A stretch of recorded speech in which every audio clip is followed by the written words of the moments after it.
Hey guys, good evening. कैसे हैं आप सब? उम्मीद करती हूँ आप सब अच्छे होंगे। वेलकम और welcome back to my YouTube channel.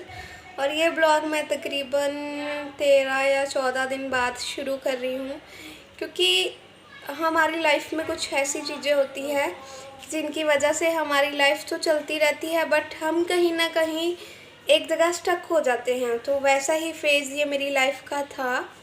9 मई को मेरे को सुबह कॉल आया किसी का कि 6 बजे के आसपास। मैं उठी थी। इवन मैंने वो कॉल कॉल रिसीव किया तभी मैं उठी। तो मेरे को पता चला कि मेरे पापा जो हैं वो इस दुनिया में नहीं रहे। ठीक है। तो ये बात मेरे लिए बहुत ज़्यादा शॉकिंग थी।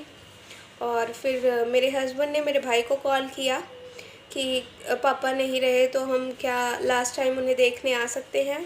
बट मेरे भाई ने ये एक्सक्यूज़ दिया कि हमारे जो गांव के पंच सरपंच हैं वो मना कर रहे हैं। बट मुझे पता था कि किसी ने मना नहीं करी होगी। उनके अपने रीजंस थे कि वो नहीं चाहते थे कि हम पापा को लास्ट टाइम देखें। इवन इससे पहले भी मेरे हस्बैंड ने कॉल किए थे जब पापा बीमार थे कि कुल्लू एक बार पापा को चाहे दूर से ही देख ले, बट तुम देखने दो।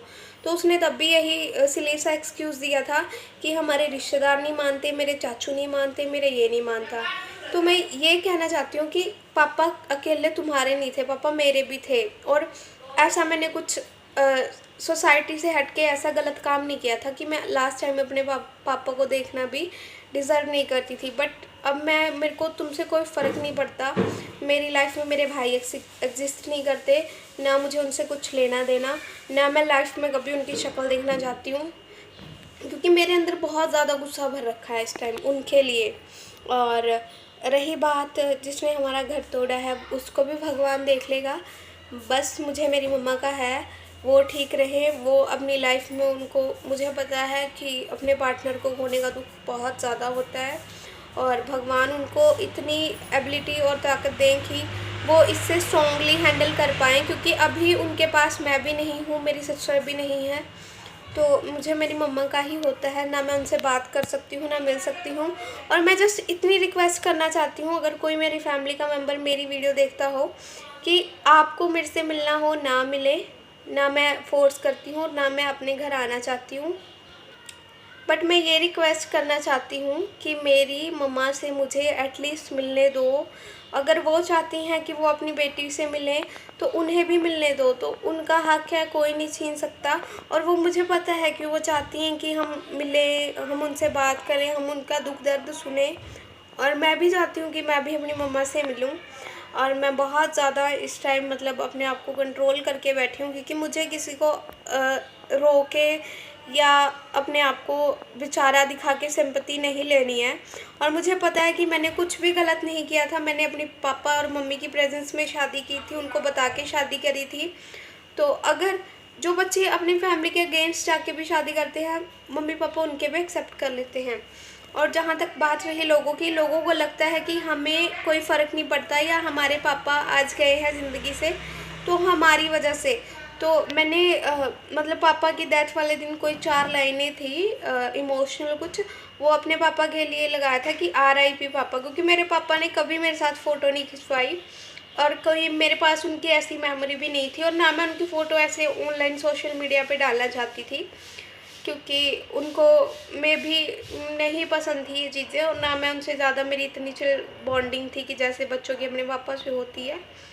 तो मैंने ये लाइनें डाली थी, तो किसी ने मेरे को उस पर कमेंट किया कि तू तेरे पापा का गरूर थी, अगर तू ऐसा ना करती तो तेरे पापा आज ज़िंदा होते हो, ये सब ना होता। तो सबसे पहले बात, मेरे पापा 6 साल से बीमार हैं, वो शुगर पेशेंट थे, उनकी अब जाके डायलिसिस हो रही थी, किडनी वगैरह फेल हो चुकी थी। तो इस पे मेरा कंट्रोल नहीं है, ठीक है। वो अपनी लाइफ से उन्होंने इतना कुछ अचीव किया है, इतना कुछ हमारे लिए करा है, और जब भगवान ने जिसका टाइम लिखा है तब उसको जाना ही होता है। कोई इंसान किसी की वजह से नहीं जीता, ना किसी की वजह से मरता है, ठीक है। तो मेरे पे ब्लेम डालना बंद कर दीजिए। और रही बात मेरी सिस्टर की, उसने फैमिली के अगेंस्ट जाके शादी करी थी, मैं मानती हूँ वो बच्ची है, ठीक है, उसने कर दी गलती। बट उसको पापा की मौत का इतना सदमा लगा है कि वो 8-9 दिन हॉस्पिटलाइज्ड रही है, शॉक में थी वो। और उसको जो है शॉर्ट टर्म मेमोरी लॉस हुआ था, वो 1-1.5 साल पुरानी सारी चीज़ें भूल चुकी थी। उसकी शादी, मेरी शादी, अपने जीजू को वो भूल गई थी सब कुछ। मतलब उसको ये था कि वो अपनी पास्ट लाइफ में ही है और पापा ज़िंदा हैं और पापा बीमार हैं। तो उसको हमने धीरे धीरे बताया कि पापा अब नहीं रहे हैं और तू थोड़ा अपनी कंडीशन सुधार, क्योंकि उसकी आगे लाइफ पड़ी है। वो ऐसे अगर सदमे में बैठी रही तो उसके ससुराल वाले के लिए भी दिक्कत हो जाती, और फिर लोग ऐसे मेंटली डिस्टर्ब जो पर्सन होता है उसको फिर जीने नहीं देते, हाय ये तो पागल, हाय ये तो वो। बट उसका थोड़ा मेमोरी लॉस हुआ था, उसको चीज़ें याद नहीं रह रही थी। तो अभी वो रिकवर कर रही है, उसको 8-9 दिन बाद जो हॉस्पिटल से डिस्चार्ज मिला है। तो मुझे ऐसा होता था कि एक तो पापा गए हैं, एक अपनी फैमिली को संभालना है, खुद भी अपना ध्यान रखना है, और अपनी सिस्टर के पास भी हॉस्पिटल जाना है, क्योंकि वो मुझे पहचानती थी और मेरी फैमिली से कोई भी उसे देखने नहीं आया। इवन वो रोती थी मेरे आगे और अपने इन लॉज के आगे कि मेरे पास सारे पराए लोग बैठे हैं। मतलब उन उसकी नज़र में तो वो सारे पराए थे, उसकी नज़र में सिर्फ मैं उसकी जानकार थी। और जो मेरे से जुड़े लोग हैं, मेरे कॉलेज फ्रेंड्स एक दो जो मिलने आया था उससे, तो उसको वो याद थे, उसको ये रहता था कि तू बस कुल्लू आ जाए। और उसका ये होता था कि मैं सुबह उसको मिल के आती थी और शाम को वो भूल जाती थी कि मैं हाँ उससे मिलने भी गई हूँ। तो ये चीज़ें मेरी लाइफ में चल रही थी। और मैं लोगों को बोलना चाहती हूँ कि इतना इजीली जज ना किया करो। कमेंट करना, फ़ोन के पे बैठ के कमेंट करना इजी होता है, बट किसी की लाइफ में क्या चल रहा है वो आपको नहीं पता, ठीक है। और मैं अपनी लाइफ सोशलाइज करती हूँ, वो मेरी इच्छा है कि मुझे अपनी लाइफ का कितना पार्ट कैसे दिखाना है, ठीक है। तो मैं किसी को नहीं बोलती कि अगर आप अच्छा नहीं बोल सकते तो बुरा भी मत बोलो। और मैं नहीं चाहती कि किसी की लाइफ में ऐसा क्रूशियल टाइम आए कि आपको आपके फैमिली का मेम्बर खोना पड़ जाए। इससे पहले भी मेरी फैमिली के मैं 2 मेम्बर खो चुकी हूँ, और जो मेरे सबसे ज़्यादा क्लोज थे। इवन मेरे मम्मी पापा से पहले उन्होंने ही मेरे को पाला था, मेरे दादा दादी। और 3 साल के अंदर मैं अपनी फैमिली के 3 मेंबर जो है वो खो चुकी हूँ। और मेरे पापा से तो मेरा बॉन्ड मतलब इतना अच्छा मैं नहीं कहूँगी, बट वो मेरी बात समझते थे। और मैंने भी उनकी सारी लाइफ जो भी टर्म्स थी, कंडीशंस थी, जितनी भी मैंने अभी तक लाइफ जी है, मैंने उनके मान के चली है। बस मेरा एक जो डिसीज़न था वो उनके अपोजिट चला गया और उनको अच्छा नहीं लगा। तो इसमें मेरी भी किस्मत है, और मे भी जो चीज़ें ऐसे हुई हैं वो ऐसे ही होनी थी। और लोग बड़े इजीली कह जाते हैं कि कुल्लू आपको अपने घर जाना चाहिए था। तो मैं किस मुंह से अपने घर जाऊं? आपकी फैमिली ने आपको पेपर्स में ऐसे लिखवा रखा है कि अगर ये मर गई या इसको कुछ हो गया या हमारी फैमिली से कोई मर गया तो इसको नहीं आना है। और आपके किसी रिलेटिव ने, आपके फैमिली मेम्बर ने ये बोल रखा है कि अगर तुम हमारे घर आए तो हम आप पे चोरी का इल्ज़ाम लगा देंगे या हम आपको कुछ भी कर देंगे, तो हमारी रिस्पॉन्सिबिलिटी नहीं है। तो मैं कैसे जाती? ना मेरे किसी रिश्तेदार ने फ़ोन किया, ना मेरे किसी फैमिली मेम्बर ने फ़ोन किया कि बेटे तू आजा, हम रिस्पॉन्सिबिलिटी लेते हैं। तो आपकी फैमिली की जो कंडीशंस है, आपकी फैमिली कैसी है, वो आपको ही पता होता है। मुंह उठा के बोलना बहुत ईजी होता है कि हाँ एटलीस्ट तेरे को तो याद जाना चाहिए था, लास्ट टाइम था। मुझे पता है उनका लास्ट टाइम था और ये चीज़ें, बट जब मेरी फैमिली ने 7 महीने पहले ही मेरे को ऐसे मान लिया था कि वो हमारे लिए मर गई है, और मेरे पापा ने कभी ट्राई भी नहीं किया कि मेरी कोई बेटी भी है मैं उसे कॉल मैसेज करूं, या जब वो बीमार थे तब भी हमने बहुत ज़्यादा कोशिश करी थी कि हम उन्हें लास्ट टाइम मिले या देख पाए, बट उन्होंने तब भी कोई रिस्पॉन्स नहीं दिया था। तो मुझे नहीं लगता था कि हमारा जाना उस टाइम पे ठीक था, क्योंकि एक तो उनका संस्कार का टाइम था और ऊपर से फिर हम जाते तो कुछ इशू होता, तो फिर ये बातें बहुत ज़्यादा उछलती। और भगवान उनकी आत्मा को शांति दे, वो जहाँ भी है ठीक रहें। हाँ मुझे पता है कि मैंने उनको हर्ट किया था, बट मैं चाहती हूँ कि अगर मैंने अपनी लाइफ में कुछ ज़्यादा बुरा किया है अपने माँ बाप को दुखी करके, तो भगवान मुझे भी बदतर से बदतर मौत दे। बट मेरी नज़रों में मैंने अपनी लाइफ का एक डिसीज़न लिया था, और मैंने मम्मी पापा के ख़िलाफ़ जाके नहीं लिया था। मैंने उनकी प्रेजेंस में शादी करी थी, और मेरी मम्मा अब भी चाहती हैं कि वो मेरे से मिलना चाहती हैं। वो अपनी माँ, क्योंकि बच्चा चाहे जितना भी ज़्यादा दूर हो जाए या गलत हो जाए, वो माँ के लिए कभी भी पराया नहीं होता। और मेरी मम्मा इस टाइम बहुत ज़्यादा दुख में भी हैं, बट वो स्ट्रॉन्गली चीज़ों को हैंडल कर रही हैं। वो अपने बच्चे से भी दूर हैं, दोनों बेटियों से दूर हैं, अपने हस्बैंड से भी दूर हो गई है।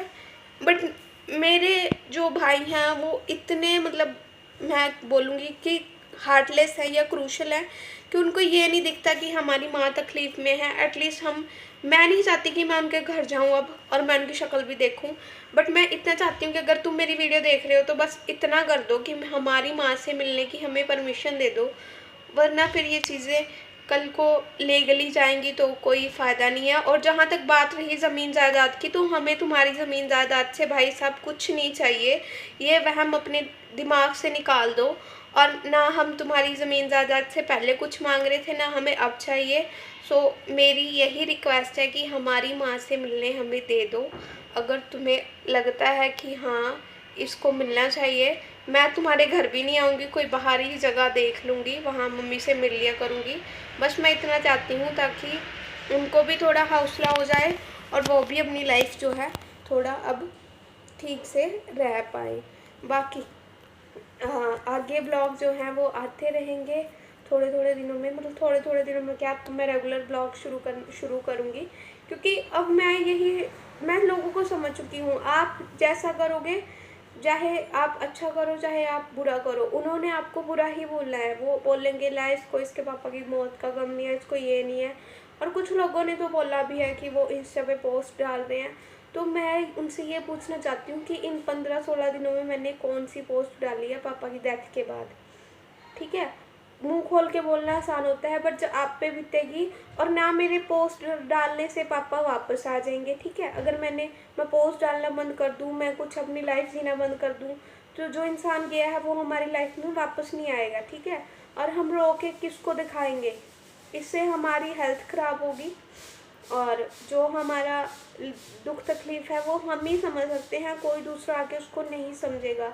और मैं बस इतना थैंक यू बोलना चाहती हूँ अपनी फैमिली का, अपने इन लॉज का, जिन्होंने मुझे इतना इस टाइम में भी इतना सपोर्ट किया है।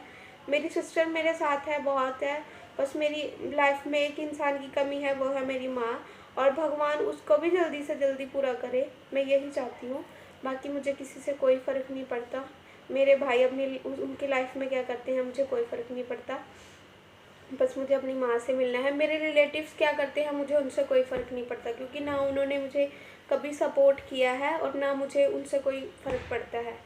सो होप सो आपको ये वीडियो जो है पसंद आई होगी। पसंद तो इसमें क्या ही, मतलब ये था मेरे आज के, अभी जो बातें थी मेरे दिल में थी, इतने दिनों से मैंने दबा के रखी थी। और मेरे चैनल को जो है सब्सक्राइब कीजिएगा, वीडियो को लाइक शेयर कीजिएगा और कमेंट कीजिएगा अगर आपको मेरी कोई भी बात 1% भी सही लगी हो। तो मिलते हैं आपको थोड़े दिनों में। Bye bye.